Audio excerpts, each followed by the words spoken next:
good, everybody? Welcome to another exciting episode of Full Circle. I'm your host, as always, Older Harmon Jr. Please feel free to follow me at Older Harmon Jr. on all your favorite social media. No Dark Angel _84 here. I keep it simple, people. You know, life's hard enough as it is. And shout out to everyone who has an underscore in their name. Because, you know what, I respect you. You know how complicated that is, and you still do it. So, go you. Stand your ground. I'm not ashamed. But, as always, everyone, I have another special guest today. I'm very excited to have her. I got the wonderful, the transformative, Jessica Howard, everybody. Woo! How are you today, ma'am?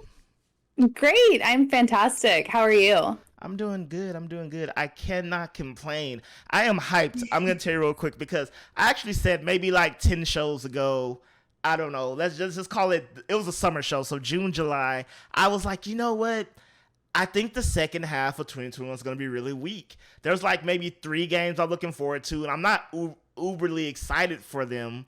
But then next thing you know, Metroid Dread's coming out. We got Bridge of Spirits. We got surprise announcements. We got it was kind of like nothing was happening, and then overnight everything was happening. Even this month, we've had so many indie games drop that have been pretty hard hitters.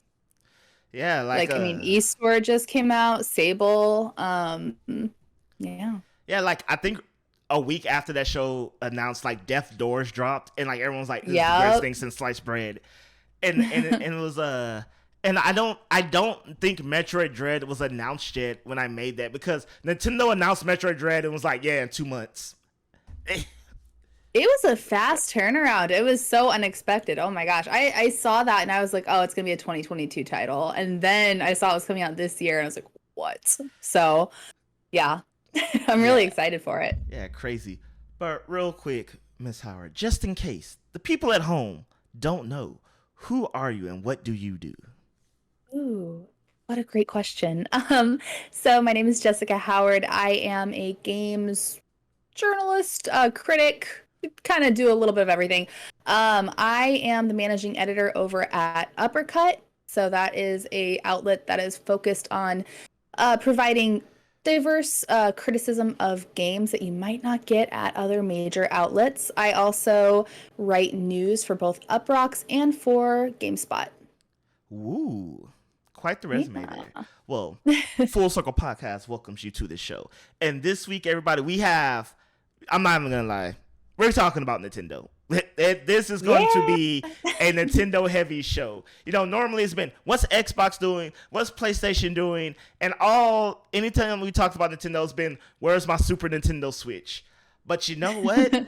This time, I'm going to let that slide. But before we get into all the Nintendo goodness, I promise you people, until something epic happens again, this is going to be the last time we're talking about Apple versus Epic. But we're going to kick off real quick and talk about what's going on there. So I know you're thinking, I thought that was over. Why are we still talking about that?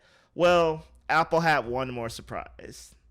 As I got over at Epic tweeted the other day, Apple sent them a letter saying basically, we're pulling Fortnite from all iOS devices and it will not be up to everything from court hearings to litigation, yada. Okay, let me dumb this down. They basically said Fortnite will not touch an Apple device until all proceedings are done and everything's finally done, and that could take upwards of 5 years. So, yeah, that's where we're at with that.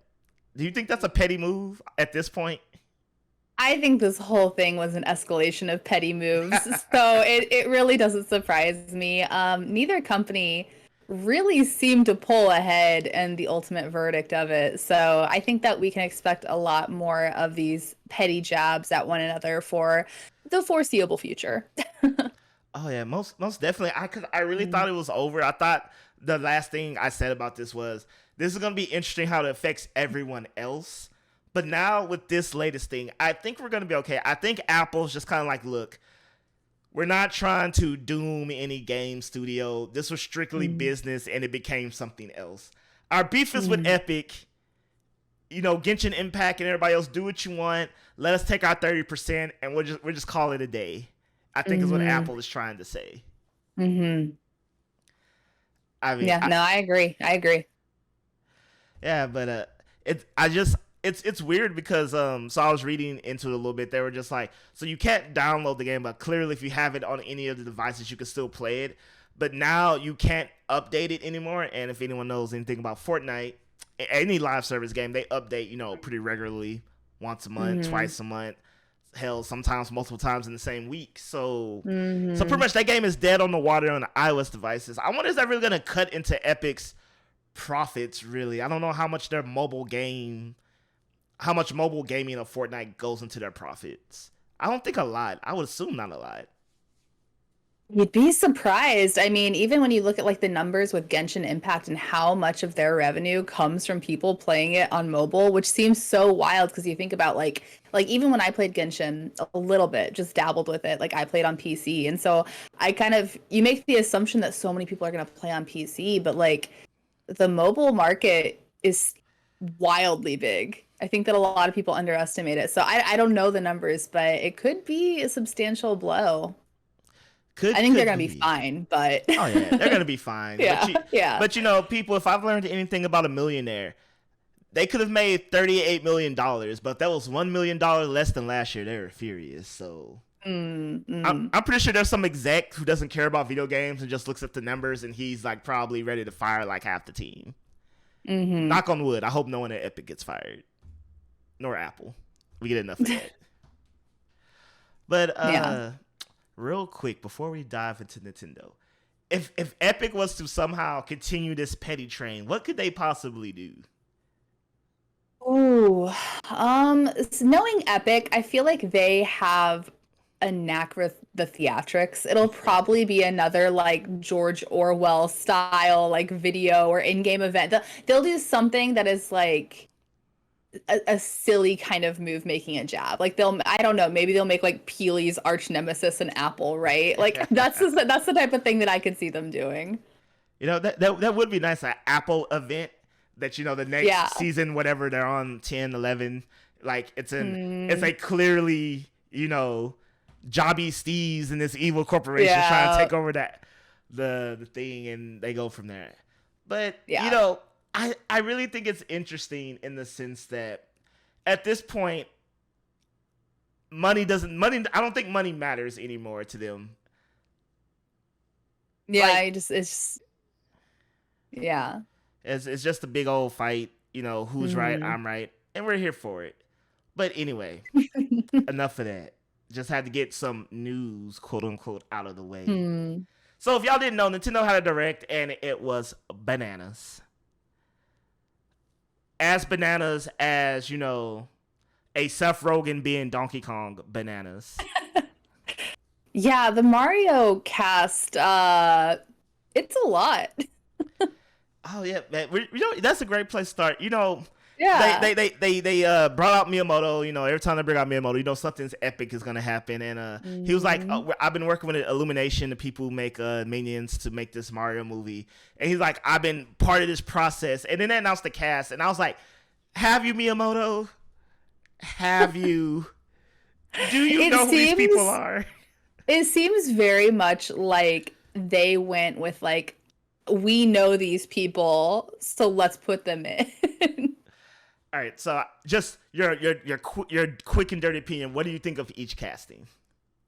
Okay, so Chris Pratt as Mario is awful. That's like some real weird casting. That's just I don't get it. I can't imagine Chris Pratt.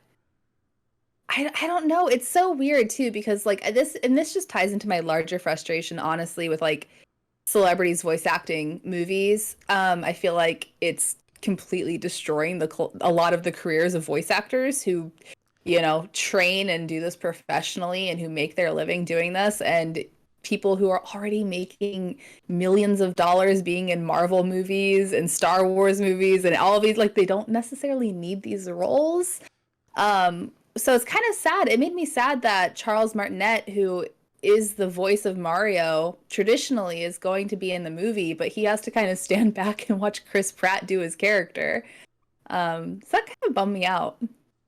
Yeah, I hear you on that. It was like if Charles Martinet was not in the movie, it'd be like, okay, yeah. But the fact that he's there is like insult to injury. Yeah, and like, I'm sure he's being well paid, but at the same time, like this is the character that this man has like spent the last what, 20, 30 years of his life doing the voice of. So kind of a little shocking. Um, and it's shocking that he's the one who's mentioned last, right? It's all these big cast members and then and the person who's done the voice of Mario for 20 years. So yeah, it's a bit of a bummer to kind of see uh it entirely stacked with just big name actors and actresses.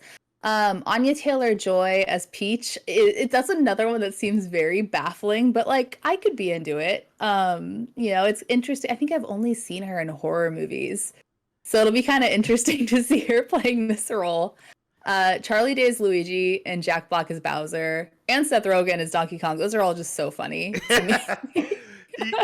Right? Like it's so left field where you're like, I'm not saying this is bad. This could honestly, like, okay, Charlie Day as Luigi I think is genius. I don't know why. It could work. I just see it working because of okay, and Jack Black, because I feel like Charlie Day and Jack Black are people similar to Samuel L. Jackson.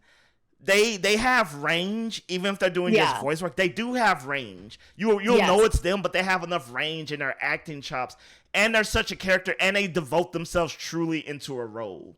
Mm-hmm. So it's like, so I'm like, okay, yeah, actors like that. I'm like, I'll probably be like, yeah, this is clearly Charlie Day, but at the same time, I feel like he'll be trying. Versus like, I feel like Chris Pratt would be just like, this is Chris Pratt being Chris Pratt and nothing else. Yeah, that's what I kind of like when I think of Chris Pratt, even when he did Lego Movie and stuff like that, right? Like if I think of him as Star-Lord and in Lego Movie and in Parks and Rec, like it's always that same voice, right? Like he always sounds basically like Andy Dwyer from Parks and Rec.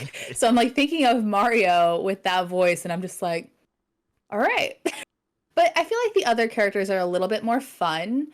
I can kind of see like where they could be good. Keegan-Michael Key also is hilarious. That is also a really good one. That makes sense. I saw that and I was like, I can see this. Yeah. I feel like he's hilarious, so it'll be good. I'm interested to see how it does. We'll see. Yeah. I was telling someone when I was like, the only way I feel like this would be good because we don't know what direction this movie is gonna take. So I was like, theoretically, I hope they don't like introduce it's all animated, so I guess they wouldn't. But we don't know what the story is. Like, is this a movie strictly in the Mushroom Kingdom, or would it be like I'm playing a game and now I'm in the Mushroom Kingdom? Because everyone could honestly be downgraded to just one-liners and phrases. Like, we don't know the level of talking these characters will do. Yeah, absolutely. Yeah, that's a really good point because it could be something where it's like even like the original 90s Mario movie, right? Where like they start off just as plumbers and then they're transported to like the Mushroom Kingdom, Mm-hmm. So it could be a cross of a bunch of different things. And Charles Martinet being in it means that they could do something where like they do have an original Mario and a new Mario, and maybe Chris Pratt is like the new Mario up and coming. Like I don't know, they could do a couple things with it that would be kind of creative. Yeah, because I don't know. So because the only thing, because I was like, Chris Pratt being Mario, I was like, that means he's probably gonna talk the most, and that's why I'm like, that's gonna suck if he's doing the talking and everyone is just like, catchphrase, fun cool thing here. I'm expecting it to feel a lot like a Wreck-It Ralph type movie. I think that it's going to mostly follow probably Mario and maybe Luigi or maybe Peach or something. You know what I mean? That's the vibe that I'm assuming it's going to do because that's kind of how a lot of animated movies are feeling now is more of that kind of style. Yeah. So one thing I feel like it will look wonderful. I feel like at the very least it will look amazing. And I'm going to say this and I mean this. I can't believe Ryan Reynolds is not in it. Or maybe he is. Like, oh, yeah, good point. Like, if it was Ryan Reynolds as Mario, I think everyone would have been like, duh, of course. It would have tracked. Like, honestly, that's surprising he's not in it in some role. Yeah, man, maybe he's like Yoshi or something. I don't know. Oh, speaking of who's Yoshi. Maybe they're probably just going to use sound bites for him. That's a sad day. I love Yoshi. Honestly, I wouldn't put it past them for getting somebody to do Yoshi, though. Like, it's going to be some actor doing the sound bites. It's just gotta be. getting $100 million like Vin Diesel for saying I am Groot. Like I wish I could have got that Exactly. job. Jesus. Right? You know, I'm gonna be the thing that really has confused me about this whole process is not that it's happening, is that Nintendo seems to be so vested in it. I'm like, that's weird to me in a way, because I'm like, are y'all like, what level is this? Is this just like a promo thing for y'all being like, we're just promoting the movie so it does well, or do they actually care? Because like, I find it hard to believe that they truly care and are truly like writing the script or like overseeing it. Honestly, with Nintendo, I'd imagine they are kind of like pretty involved in it, just because like they seem to kind of keep their properties pretty close to their chest.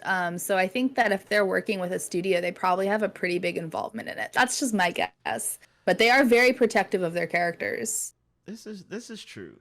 This is true. I'm still on board that I'm just like, you know, to your point about, you know, voice actors, I'm just like, you know, every time they do stuff like this, like especially with the Sonic movie, I'm just like, why don't you get either the most popular cartoon or if you're not gonna get the video game, get the cartoon one. Like if it was like Super Mario from the Super Mario Show Mario, I would have been like, I'm in. Mm-hmm. I'm in. Like it's kind of bad, but I'm in. Mm-hmm. Like the fact that Jaleel White like has never been Sonic again just bums me out. Like if I ever like work at Sega and like as like executive, I'm like, he's the voice of Sonic. There. Yeah. The game can suck for all I care. He's just gonna voice Sonic. It's a mix of like balancing these movies for fans, for kids, and for the parents who are going to pay for their kids to see it, you know? And it seems like to me, like picking someone like Chris Pratt, that is very much a move that will make parents take their kids to go see it. Because they'll be like, oh, like this guy's cool. He's Star-Lord, right? You like him. You're right. So we're gonna start with the last announcement. But how surprised were you to see Bayonetta 3 on the Switch? Which one? Bayonetta 3.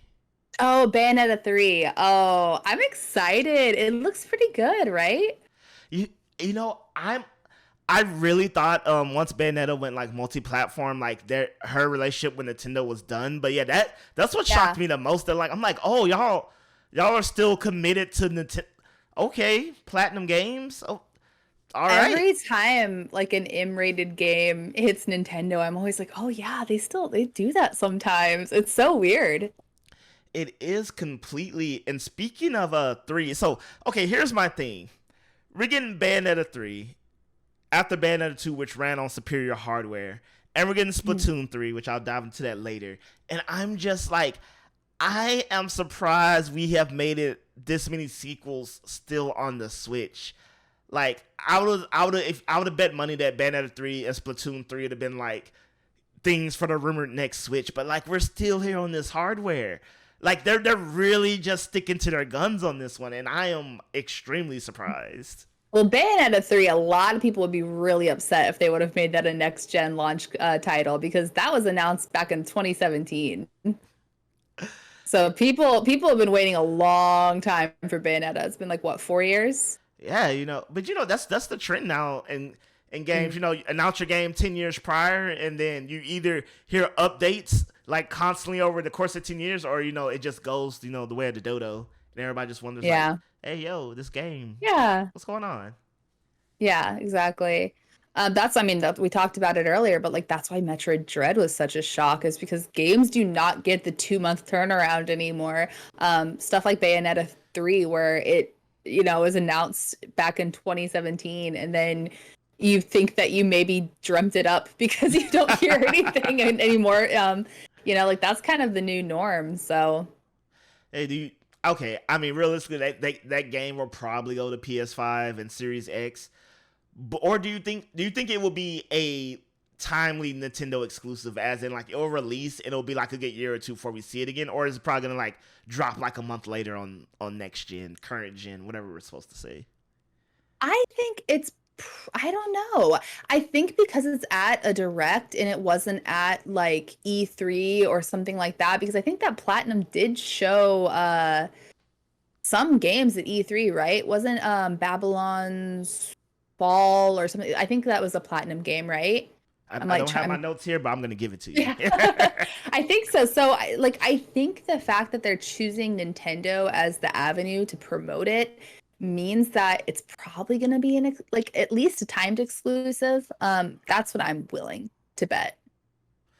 Yeah, I mean, so I've always had a weird relationship with Bayonetta. So I'm not the biggest Devil May Cry fan, and I'm not saying Bayonetta's that, but the style of play is similar. And so I remember getting the first one, and I played like halfway through it, and then like never touched it again. Mm. And I don't remember. I remember at the time the game came out, I remember people talking about it, but not really talking about it. And then like years later, when Bayonetta 2 was getting on the scene, people were talking about how such an incredible gem, amazing game Bayonetta 1 was. And I was like, where were y'all when I had the game? I swear no one loved this game at the time it released.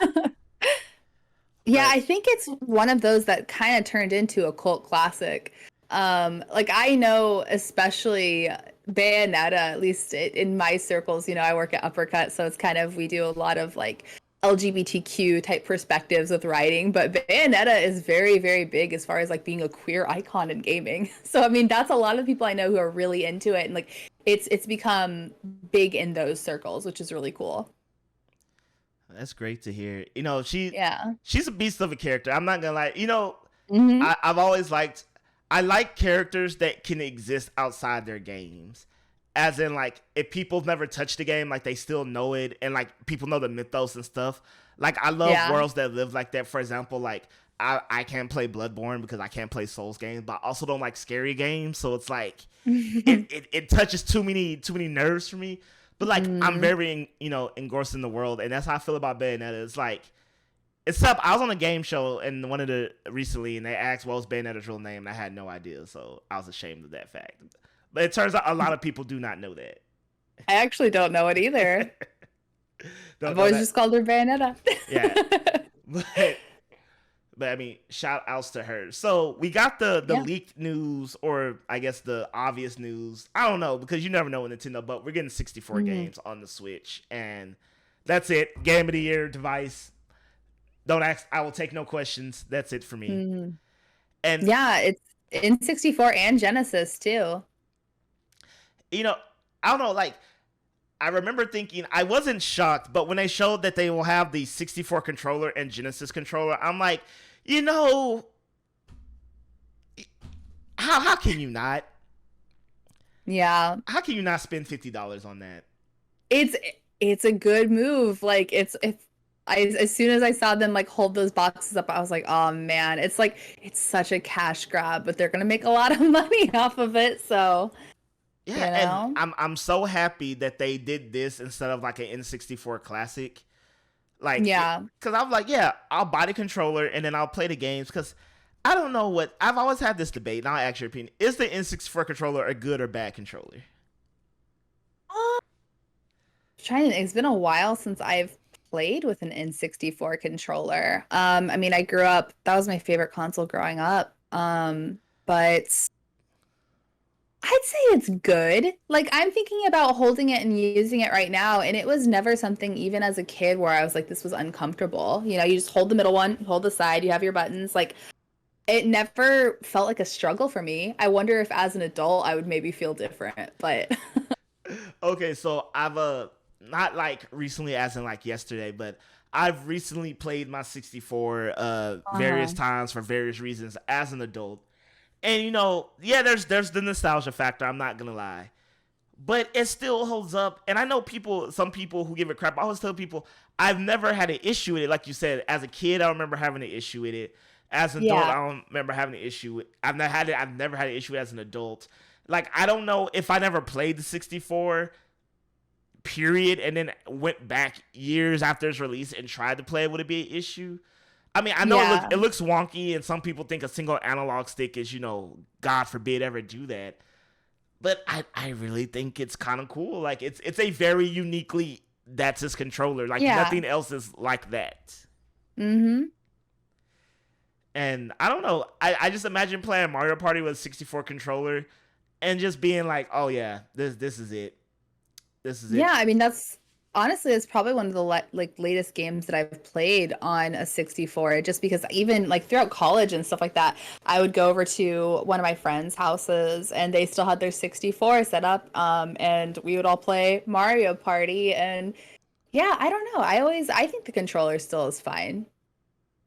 Yeah, I was thinking, why don't other game companies do this? But I was like, well, I guess PlayStation's controllers technically has never changed, more or Yeah. less.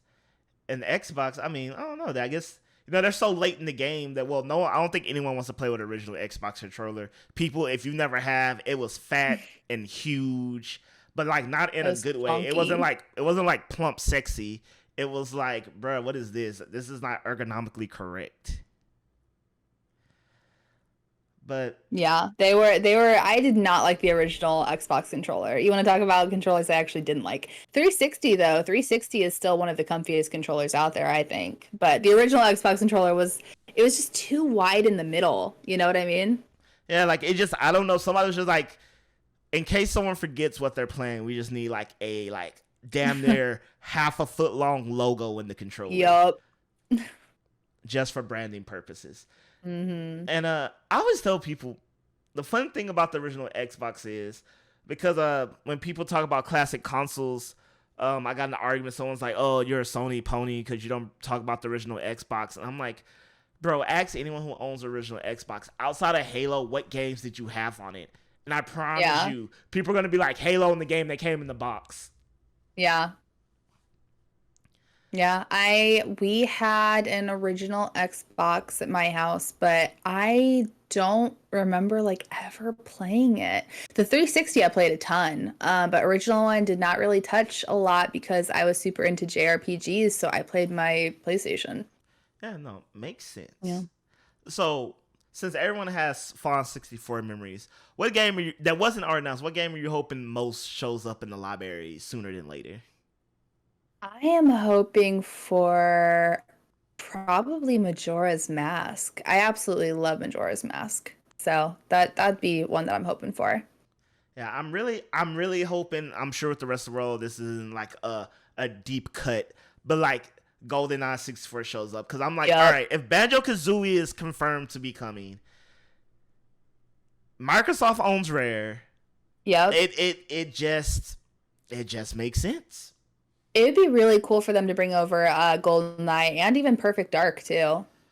Ooh, I think just because of the new game, they wouldn't let go of Perfect Dark. So I True. I would get that. I'd be like, you got the new next gen Perfect Dark coming out, which I'm really intrigued by. Like, it's looking to be. Hmm. I mean, we it's one of those, they basically told us nothing, but from what we have seen, is looking to be really cool. But I'm like, Banjo Kazooie, they're like, all right, he's in Smash. This is clearly a Nintendo, not Hmm. property, but that's where his ties are. And I'm like, unless you're making another GoldenEye, I feel like, just let it live. Just give the people what they want. But even with Perfect Dark, it almost kind of, because there is that game coming out, it almost feels like it maybe would be a power move if they did put it on the 64, because then more people might play it and be like, oh man, like I Ooh. remember this was such a good game, and then get more hype for the upcoming one. Okay. Maybe, I don't know. You But said you worked that'd in be a cool marketing, one. right? Right? Yeah.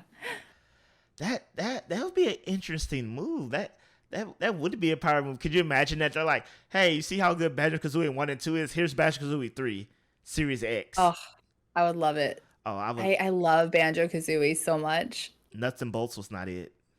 No, oh my, I feel the same way. I remember I bought Nuts and Bolts day one when it came out, and I think I ended up selling it back almost right away because I couldn't even read the text. The text was so small in that game, and yeah, it drove me crazy. My thing was, how do you make a game about, basically building cars and doing car stuff and have bad car Mm-hmm. physics? Like, Yeah, I'm like, that don't make no sense. yeah. I Yeah, don't. I don't know why they put that gimmick in there. Like all you needed to make was another Banjo-Kazooie game. Yeah, and I don't think it. I'm not saying it had. I'm not saying make a bad one, but I don't think it had to be phenomenal. It just had to Yeah, do enough. yeah. Well, especially because I feel like there's such a market for those like mascot platformers of the late 90s and early 2000s. And I think that, seeing how well Ratchet and Clank did earlier this year kind of goes to show that if people make those games, I think a lot of people will buy them. Like, I mean, Sly Cooper kind of not really doing anything with it. Jak and Daxter not really doing anything with it. I mean, Spyro and Crash just got, their trilogies kind of redone, and then Crash got the new game, which also did pretty well too. So I think that, there is a market for these games. Who knows? Maybe they'll start pushing more of them out. I really think so, because I know there was a conversation maybe like in the 2010s, whatever that decade's called now. I don't know. That, people are like, the platformers is dead, this and that. It's all about, FPSs and other games. And I'm just like, from a certain standpoint outside Nintendo, they more or less were dead. But I'm like, from a developer standpoint, if these games are being made, you're just creating a vacuum for a really good one to just come and just, dominate. Yeah, exactly. Well, and it's kind of like, I mean, you can kind of look at it as like a pendulum that just swings back and forth, right? Like, because I mean, it's always kind of been like that. Even in the early 90s, there was a lot more of a focus on, more like JRPGs were kind of niche but a bigger thing, but you had a lot more platformers and stuff like that. And then you had stuff like Half-Life come out, and there was like Doom and like you had kind of people go into the more first-person shooters, and like it kind of just goes back and forth. And I think that right now, things are so focused on these heavy narrative games with light RPG elements, like all of the games that Sony's putting out, basically, whether it's your Uncharted's or your Horizon Zero Dawns or, like all of these games, like they're all very emotionally exhausting big games, to where a lot of people are getting tired of like the big AAA blockbuster games. And so more people are like, I want to play a really good indie game, or I want to play a really good like platform on the Switch, and like all these light-hearted games. So it goes back and forth, honestly. Yeah, and it's weird because the indie space, I'm really dumbing it down here, people.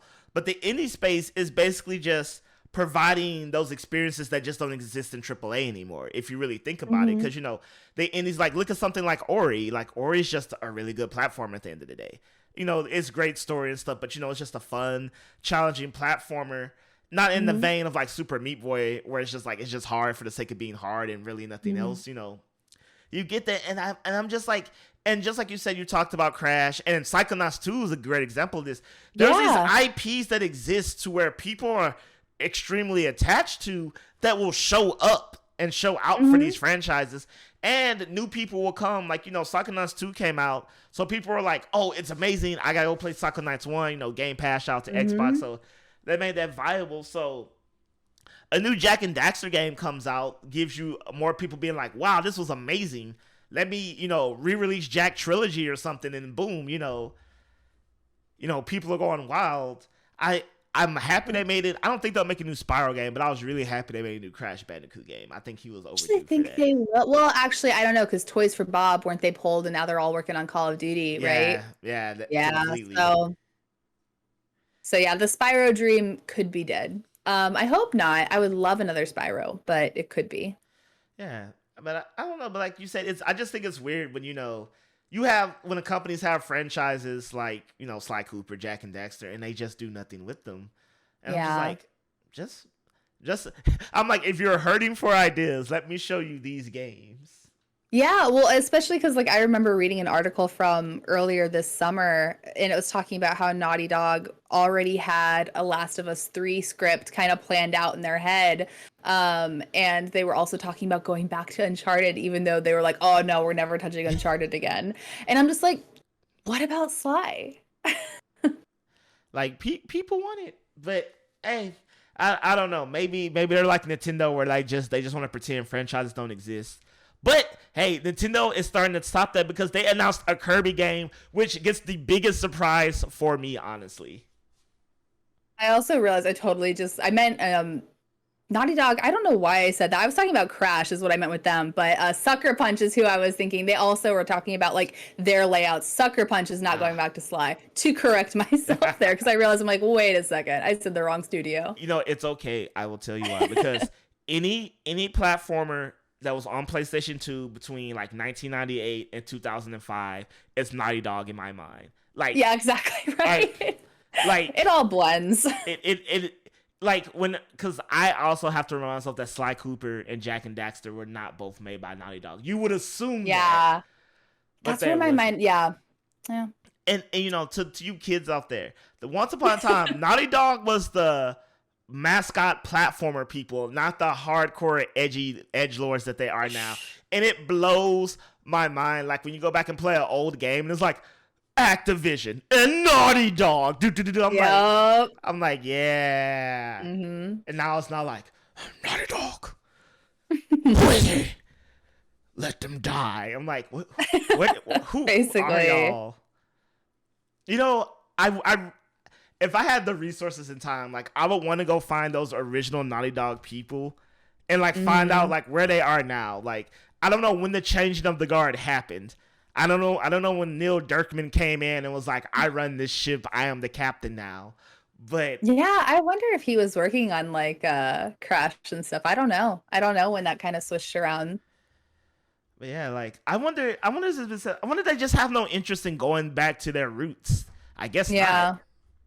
Well, I mean, they're making enough money and winning enough awards, like, and that's the thing too with like even, you know, looking at Sucker Punch too. It's like they just put out Ghost of Tsushima and that just did exceedingly well. So, you know, there's less incentive for them to go back to their roots. Yeah, I don't know. It's weird because I'm just like, okay, not harping on anyone's creative decisions, but everyone will live if there is no Last of Us 3 in development. No one is going to go to the war drum because they're not working on a Last of Us 3. Yeah, honestly was very surprised based off the ending of the last. I mean, I think I could have stopped with the first one, honestly, but I really wanted them to. It was such a great ending. 10 out of 10. Mm-hmm. But game makers are gonna game make. Yeah, that's what we're gonna do. You know, we'll be here for it. But all right, back to Kirby. Yeah. And the Forgotten City. That was biggest surprise for the show for me, hands down. Didn't expect the Kirby game. Didn't expect a 3D open world-ish asterisk Kirby game. If it was like, what? I don't even know how to. So I'm okay. I've been lukewarm towards Kirby. I've never hated Kirby games, but I never just thought they were amazing. Like, you know, I play them every so often. But this, I'm like, okay. Breath of the Wild treatment. Just as a not open world, but just changing it up fundamentally. It reminds me. Yeah, no, it reminds me a lot of Super Mario Odyssey. Like I looked at it, I'm like, it looks like Odyssey. And so I think that a lot of people who are diehard Kirby fans are probably going to be a little bit hesitant because a lot of people who like Kirby like the fact that it's retained that 2D. It's just remained a 2D game despite how many games have pivoted to being a 3D platformer. So like, I think that some people are probably going to be a little upset about it, but overall, I think it looks really cool. And I think that based on how well Nintendo did Odyssey, I don't know, I have pretty high expectations for it. Oh yeah, most definitely. One thing I feel like one thing you never have to worry about with Nintendo. There's a lot of things I can give them crap for, but they always retain their identity of what something is, especially one of their franchises. I completely agree with that. Yeah, you know, I was skeptical about Odyssey. I was skeptical about Breath of the Wild. Mm-hmm. I've been skeptical about any decision they've ever made with a franchise that, you know, what appeared to be a dramatic shift. But, you know, you play Odyssey and you're like, this is still very much a Mario game, no matter how strange it may feel. Zelda, you're like, this is still very much a Zelda game, so on and so forth. So I'm just like, you know, they're not going to screw up what makes Kirby, for lack of a better way to say that. Yeah, I completely agree with you. Honestly, I would say like that's such a good way to put it because that is what Nintendo does. They have a really good talent for knowing like I don't know, just what parts to pull from their franchises and what the spirit of that franchise is and kind of retaining that. Because I mean, yeah, even when you play Breath of the Wild, like I love The Legend of Zelda. That is probably my all-time favorite game series. Because they just all hold up so well. And when I played Breath of the Wild, there's a lot of stuff about Breath of the Wild that I'm not a huge fan of. But I still think it's a fantastic game, and I still think it's a true Zelda game, right? Because it feels so much like Skyward Sword. And even if you look back into like, more of the like Link to the Past type games, like it feels more open like that too. Like that's what Link to the Past would have looked like if they would have had the technology at the time. Because it is such an unguided experience. It's not as linear as some of the 3D ones that came out on 64. So I don't know. They have a really good way of being like, we know this IP and we know what like makes it beat, and they stick to that. Yeah. Fun fact, I remember this when this first came out. Like this is how big of an issue. When they first announced Metroid Prime, people lost it. I know people, you may be thinking, did they? I'm like, no, yes, people lost it. Like so much so that Nintendo changed their marketing to say it is a first person adventure, just to let people know this was not going to be the FPS it looked like. And then you play it and you're like, oh, you get it. Like once you play Metroid Prime, you're like, there is a perspective shift, yes. But this is Metroid through and through and through and through. Mm-hmm. And it's like... And now, I mean, Prime is considered one of, like, the top Metroid games ever. And it was something I was not, like, I was not playing Metroid at the time. But I even remember, like, I remember having an uncle who was older than me who was super into Metroid. And he was being like, oh, it's not... And they released Prime right at the same time as they released another 2D one, too. It was, like, within a month of each other or something. And yeah, I remember like some people were like, oh, I only want to pick up the 2D one because I don't know about Prime. And then Prime did super well and people loved it and it still felt like Metroid. Yeah, it was Fusion because I did this. Yeah. So if you had the Game Boy Advance controller connector thing, like, so there was this little Nintendo dongle that you plug into your Game Boy Advance and you plug into the GameCube. You can use that as another controller. But then some games could communicate, talk. So if you did that with Metroid Fusion and the Metroid Prime, you could wear the Fusion suit in Prime. And I remember doing that and being like, oh, future technology, so amazing. But yeah, and so now, Metroid Prime 4 wasn't there. And it's funny because when the Prime series was announced, people were like, whoa, but now they're like, where is it? I needed more of it. Yeah, exactly. Yeah. So I don't know what magic sauce, they drink over there at Nintendo, but they know how to radically change a game and still make it feel the same. And, first person adventure, I can honestly say, I don't know how many of those are out there, but they definitely made a lane for that and, go them. Mm-hmm. And which is weird because like we said earlier, everyone's wondering where the next 3D Metroid is, and they're like 2D Metroid here, and everyone's like, blah, blah, blah, blah. Go crazy. So I don't know. So even though we got this jam-packed full of great announcements, great games and stuff, where do you think Nintendo is still lacking? And which I know is a crazy question to ask after we just got through, praising it from A to Z. I don't know. I think they're doing a pretty good job too, because I mean, the biggest thing is like maintaining other games, right? And like they have a new update for Animal Crossing coming. They have their new character for Smash coming here soon. They're bringing over tons of indie titles, and constantly are beefing up the amount of things you can get there. And just like things from different genres, right? Like they still have, like Triangle Strategies coming here soon. That's like in next March. And they're doing a really good job with like the older games too. I mean, not only did we get the Genesis and 64 announcement, but there's also the Castlevania Advance Collection too. So they're keeping the Castlevania series kind of alive over there.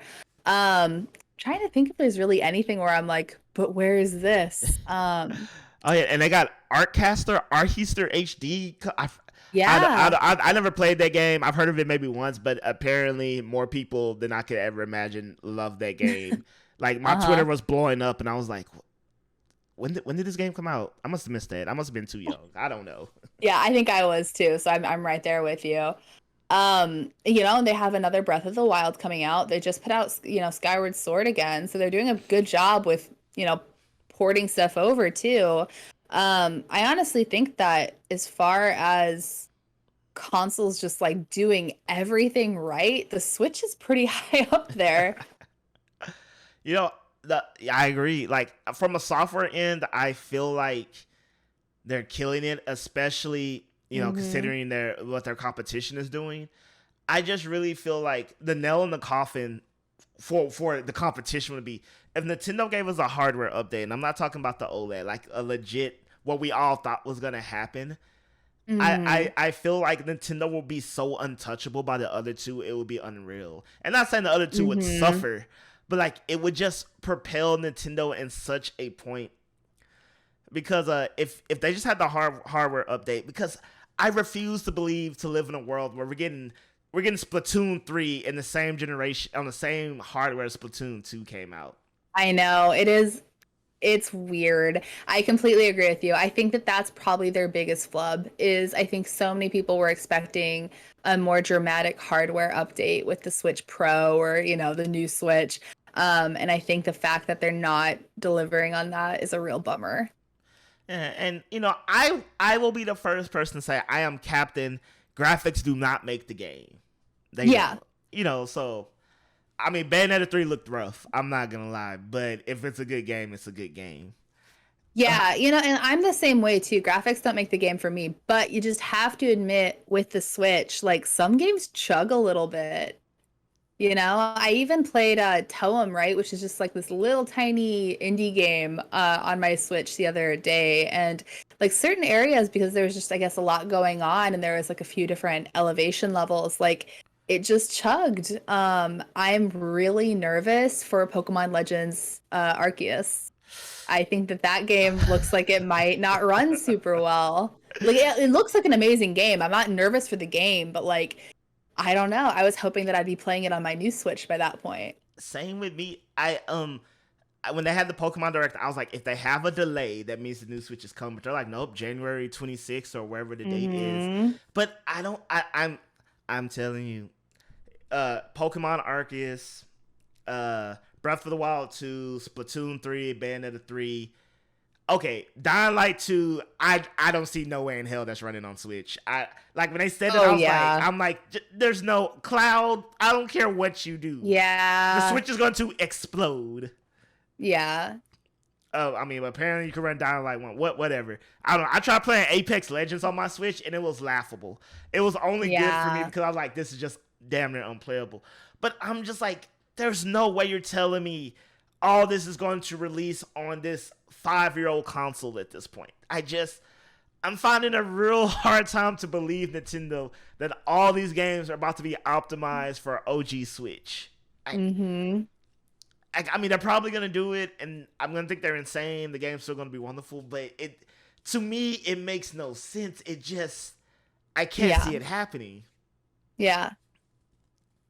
No, I'm right there with you. I think that like I stand by thinking that as far as software goes, Nintendo's absolutely killing it. They're bringing back what they need to. They're making sequels of what they need to.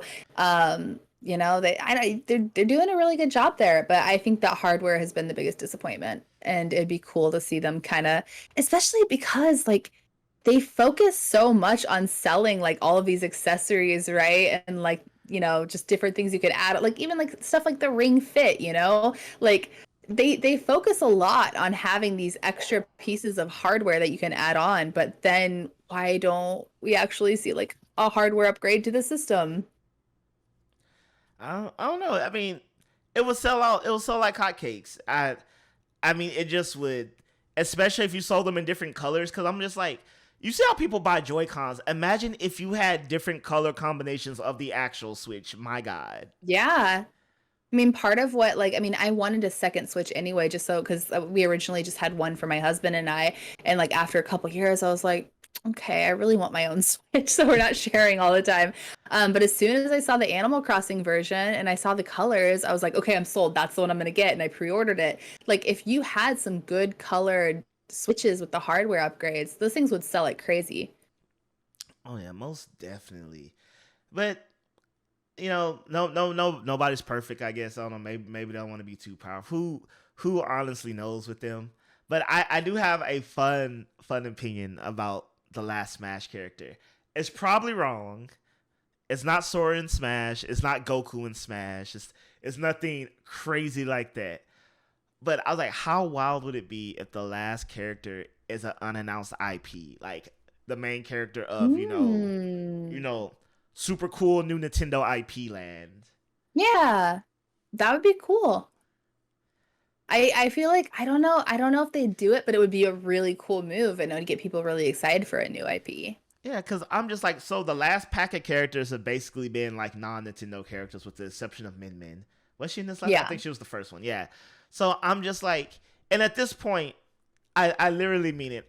There's no one they could announce that currently exists in gaming that would floor me. If it wasn't a new IP, it would have to be something wild like Master Chief. Like, I still think, and I don't know. I mean, I'm probably gonna be completely wrong, but I feel like the Sora theory holds some water. There's something there.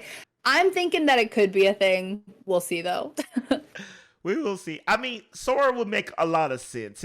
His kit's already really built, and he'll be another sword fighter, but not really. Like, everyone is upset when they announce a new sword fighter, but I feel like Sora Keyblade would be like, well, no, that's different. We can. I feel like you could do like little, like, I don't know, you could use magic and stuff and add a little bit more of a long range thing to it.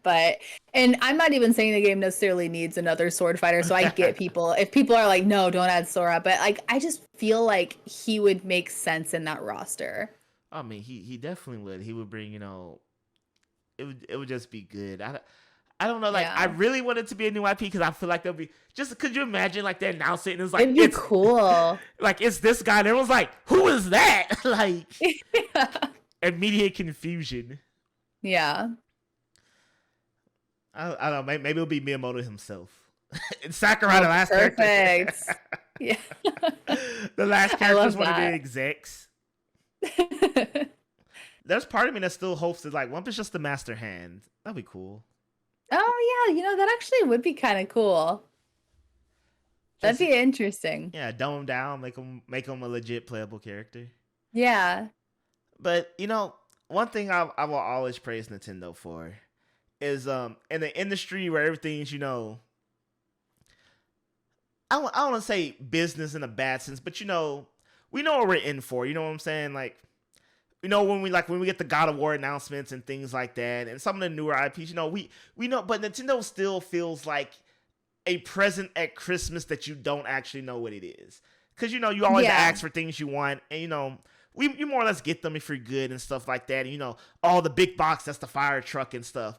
But I feel like Nintendo in this industry still finds a way of just giving us things that are just pure mysteries until we open them. The Mario movie cast, case in point. There you go. Exactly. I think that's a really good point. I do. There's something about Nintendo that just does feel so full of wonder. They do a really good job of capturing that with each of their games. Yeah, so going forward for the rest this is a question for winter and beyond. Nintendo, now, what are you most looking forward to that we know that's coming down the pipeline?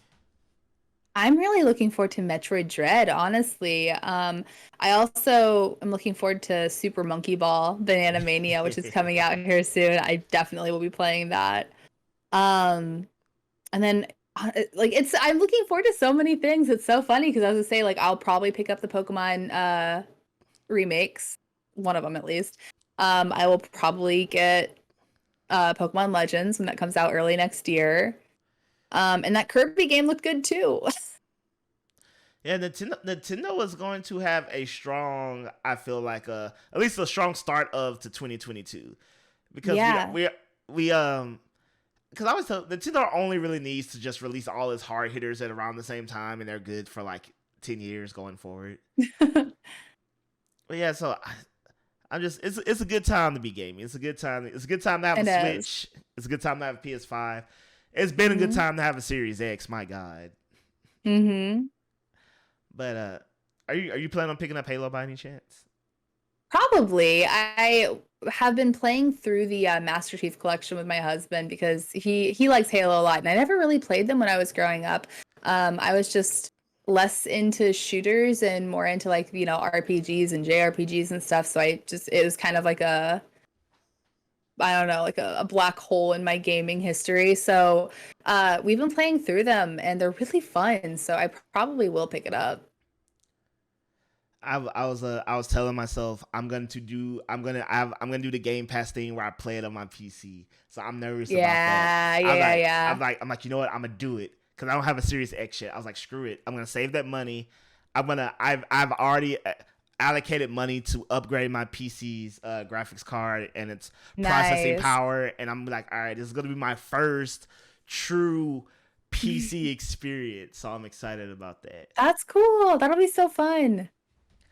Yeah, so I'll let you know how that goes. I'm gonna play with controller. I can't mouse and Yeah. keyboard. I'm not there yet. Baby steps. But I want to thank you for joining me. It's been fun Of reminiscing and course. talking about what's to come. So, real quick, where can people find you, keep up with you, see all that good stuff? Honestly, just follow me on Twitter. I link all of my work through there, and that is at a wild Jessichu. Wait, is it? Yeah. No, I only say that because I've never. Oh, it is. Like I don't know what. Honestly, I don't know what I thought your name was. That's so funny. Yeah, I used to have it. I've changed it before. So I think it used to be, gosh, it might have it was some variation of my name, but I was like, you know what? I want something a little more cutesy. I want something that like it has to do with video games. So I was like, we're gonna go with something Pokemon related because I love Pokemon and I love Pikachu. So now we are a wild Jessichu. Very nice. You know, I'm literally looking at it and like I don't know what I read for. I'm like, oh yeah, it's AWI. My mind never tried to make That's any so sense. funny. I've done that before with people's handles too. I totally understand. There's some people where like I'll just read it one way and then I hear somebody say it and I'm like, "Oh my gosh, that is what it is." And I'm asking myself, what did I think it was before? Like, Yeah. I don't think I even got your name out of it. Like I don't. I'm trying to. I think. I don't know. I'm not. That's funny. People go follow her. See all that good content. As always, you can follow me at Older Harmon Jr. We got a Patreon, FC Podcast 23. No, FC Productions. You can follow the podcast at FC Podcast 23. Shout out to the Patreons: Ryan Frazier, Bake Rice, Gabriel Coleman, Gabriel Cleveland, Gabriel Garcia. There's a lot of Gabriels this time. And so I appreciate you all. You know, and remember, you could like, share, subscribe for free. So go ahead and do that. And you know we're here every week, everybody. So as always, have a great week and be blessed.